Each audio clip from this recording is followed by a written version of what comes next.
Hello, this is Star, and today I'm going to be working on wavetables.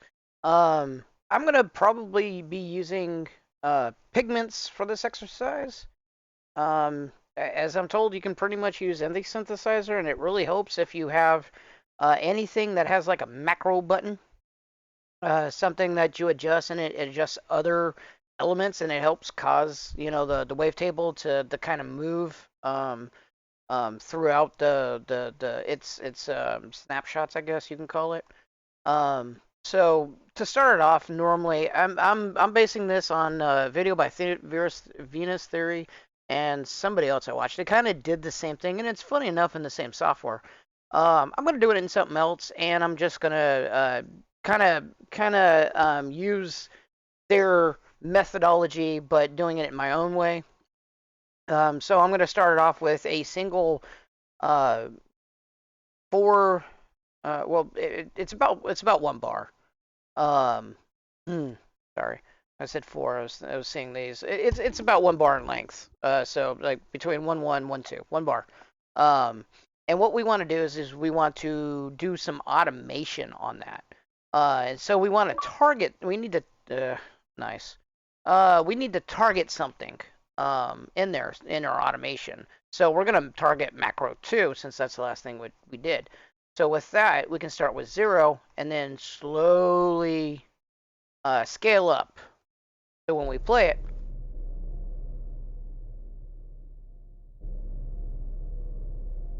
it should move up and stuff. And they've said that you want to start off with something low like C1, C0, and I'm going to move it up a bit because you can barely hear it.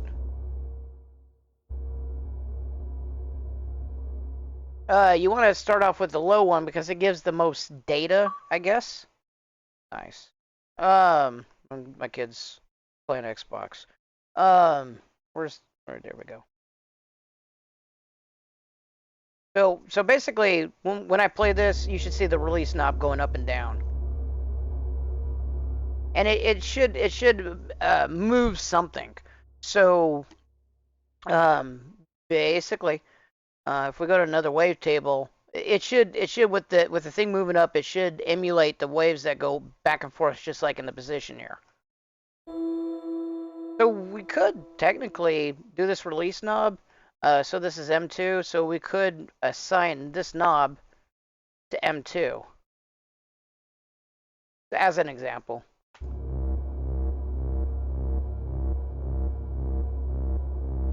And that's actually kind of cool. So let's do some other things that we can basically assign to M2.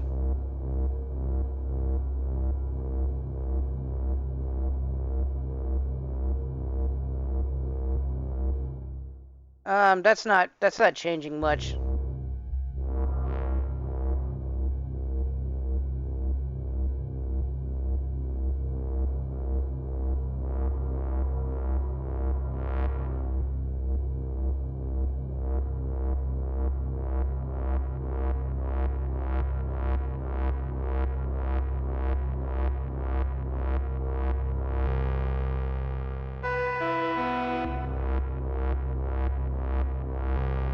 That's a lot more interesting. What other macros that we could do, or things that in here that we could do to kind of portray movement? Um, I'm wondering if we can mess with the reverb a bit. Maybe make the dry wet go up and down.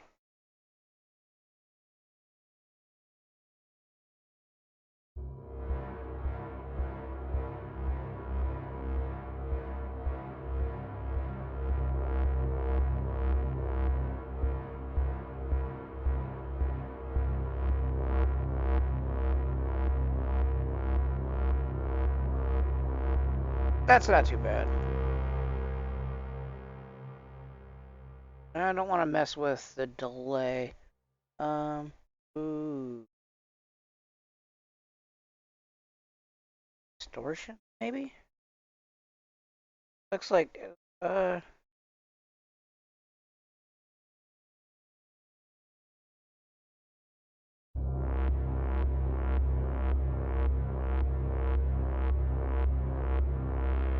okay, so let's go with that. Let's make it. So basically, what the next step is to bounce it into audio. So we're gonna make our time selection. We're gonna master bounce. We're gonna do post fader because we want to make sure that everything goes in. We go click OK, and then we have this master bounce. We want to solo it to make sure it sounds okay. Okay, now the thing that I'm learning is that this sounds really low. So we kind of want to increase the audio.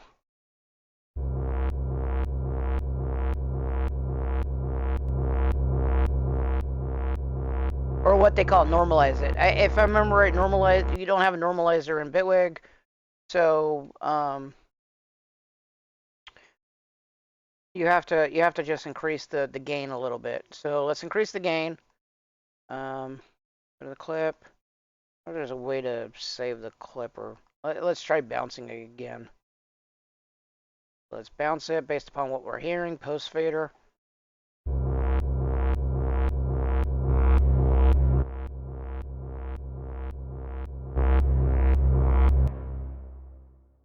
Okay, so I'm wondering if I can move this up.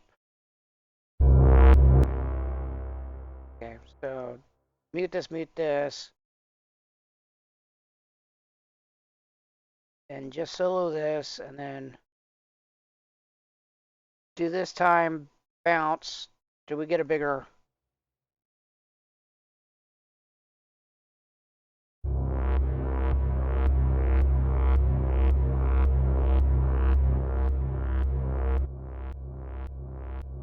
Yeah, either way. We got a couple of them. We just have to mess with the volume levels.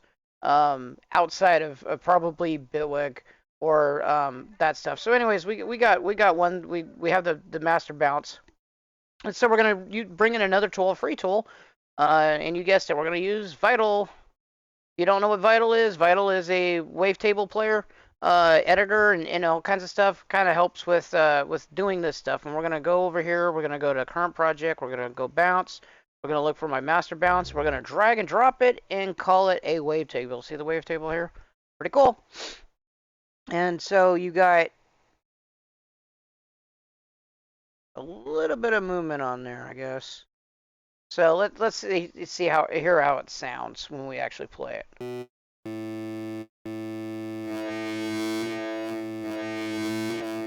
Okay, so that's kind of cool. One of the tricks I could do to go through is use the LFO here and then tie the LFO to the wavetable position by dragging it over here.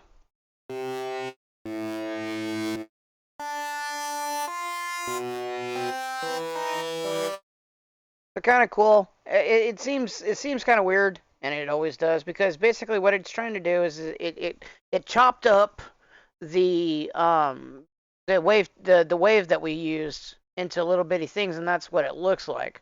So it sounds kind of weird, and plus I probably didn't do enough to fix the kind of the phasing or whatnot. The sides. So it probably has some stuff like that, but that doesn't stop me from producing probably some cool sounds.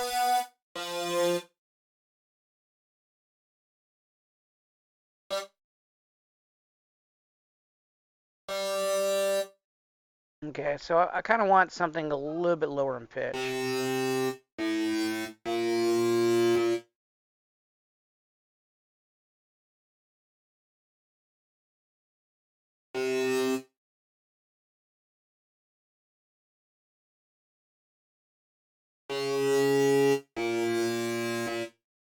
You can add other things in here, like format.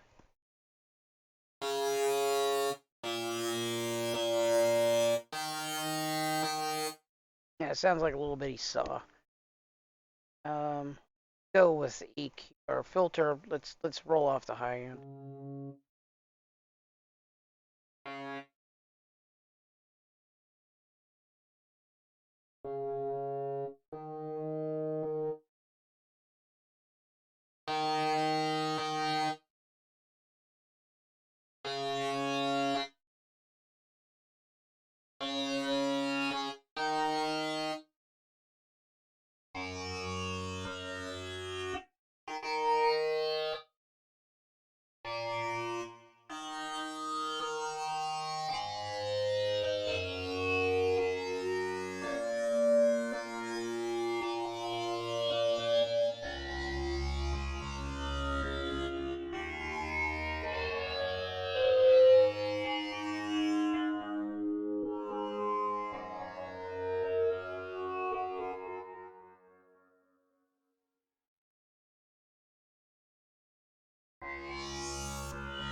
all pretty cool stuff.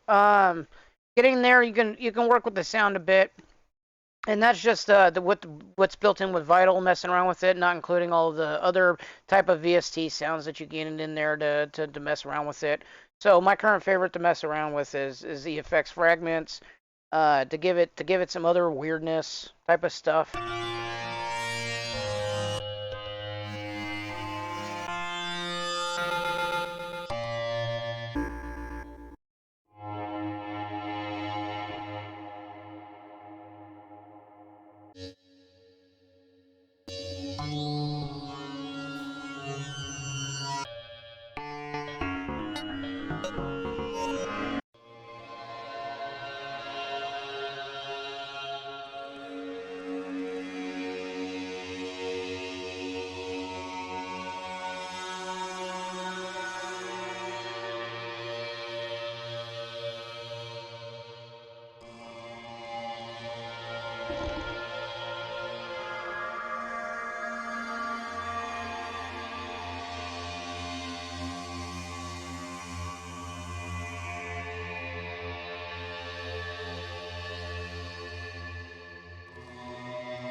Okay, that's kind of a cool unintended effect.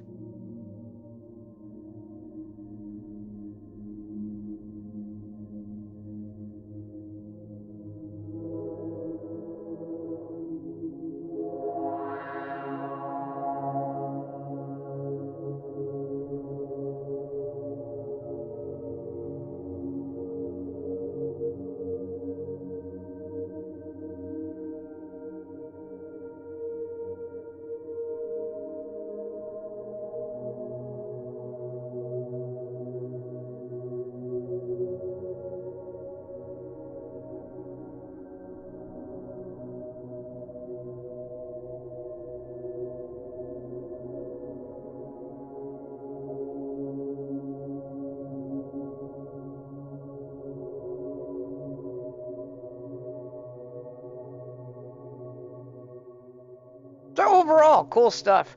A little bit of front end work to get the initial sound, a little bit of strangeness, but after applying few filters and stuff like that, got something pretty cool. Um,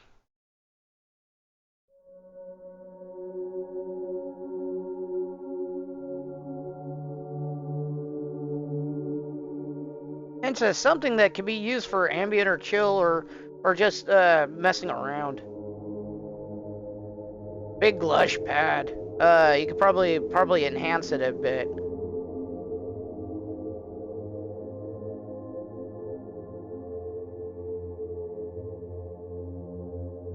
So I'm wondering if I can take out the granulazers.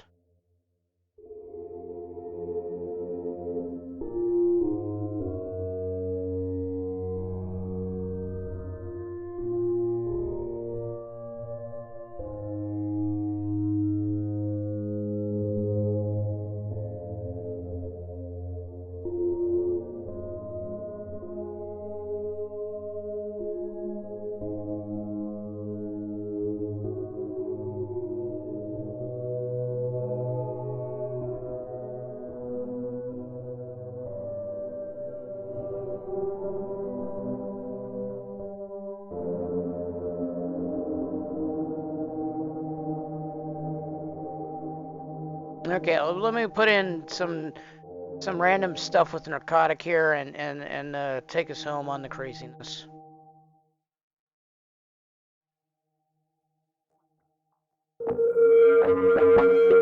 Too crazy, too crazy.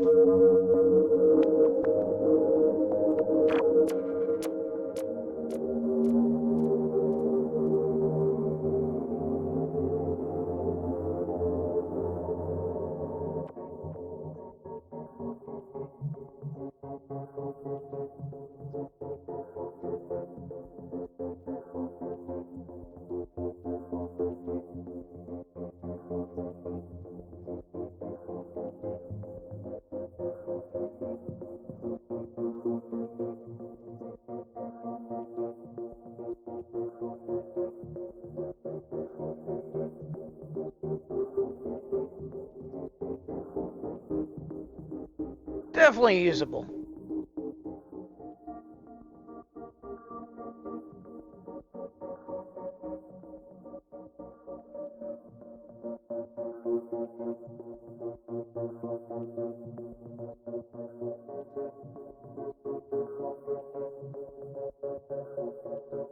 A lot of processing, but overall, kind of cool effect. You could probably save this.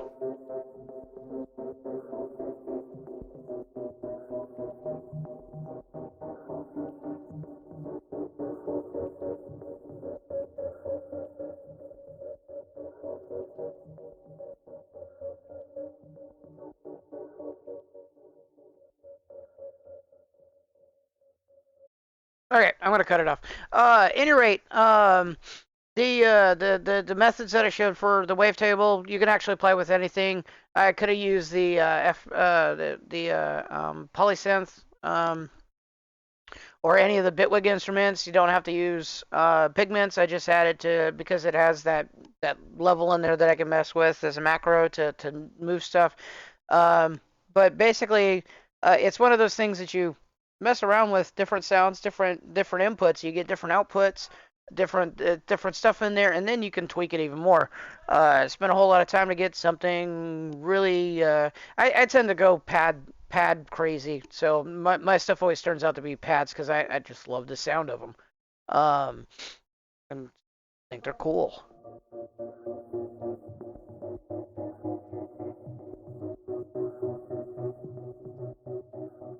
Yeah, I just think it's cool. But you know, to each their own. So hope you liked the video. Thank you for watching, and I will see you in the next video.